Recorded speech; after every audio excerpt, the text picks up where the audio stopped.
back to ILTV on the Hour. We're live from Israel, bringing you the biggest headlines of the region. I'm Devo Klein, and here is your roundup of all of the latest developments coming out of Israel.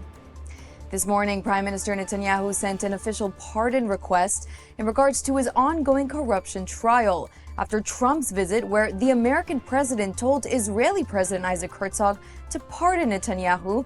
The Prime Minister was required to file an official document, a move that has now been done. We'll follow these updates as they come in. And the Syrian front exploded over the weekend, with the IDF now weighing a major escalation in Syria. This after new intelligence suggests that Syrian President Ahmed al-Shara, his own general intelligence forces, may have directly fired on Israeli troops during this weekend's operations in Beijing. Now, what began as a routine arrest raid has now turned into one of the most dangerous incidents since Israel entered southern Syria last year.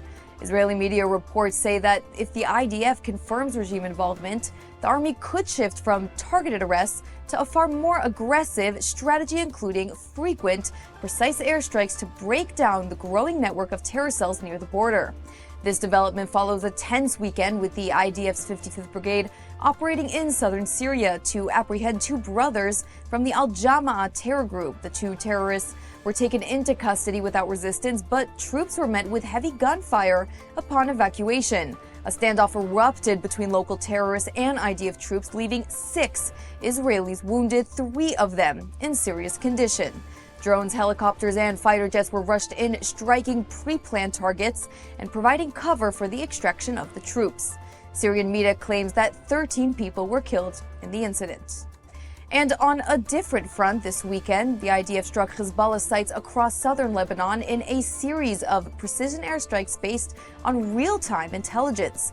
The targets included weapons storage facilities and military positions in violation of the ceasefire. The IDF added that Hezbollah is actively preparing attacks on Israel.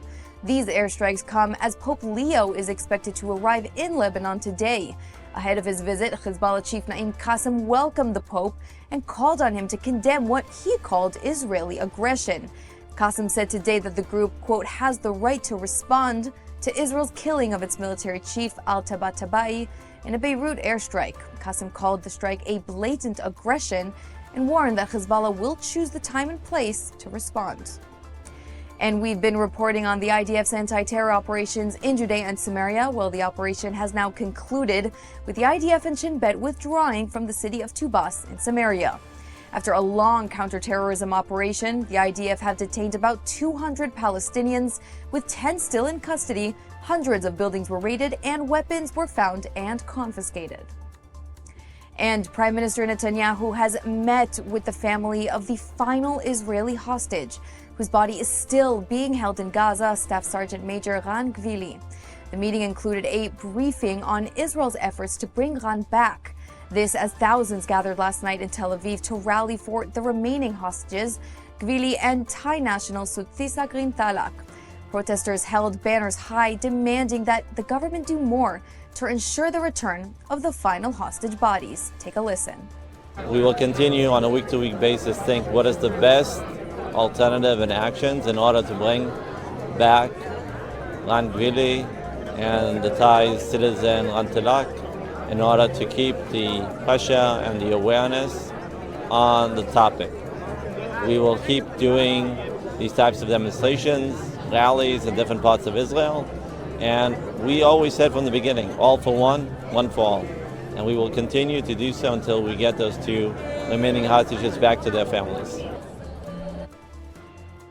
As per the ceasefire, Hamas has returned all of the living hostages, but has yet to deliver the bodies of all of the deceased. And that is a wrap for this edition of ILTV on the Hour. I want to encourage all of our viewers to scan that QR code that's on your screen right now for all of the latest updates coming out of Israel. I'm Devo Klein. This was ILTV on the Hour. Thanks so much for watching.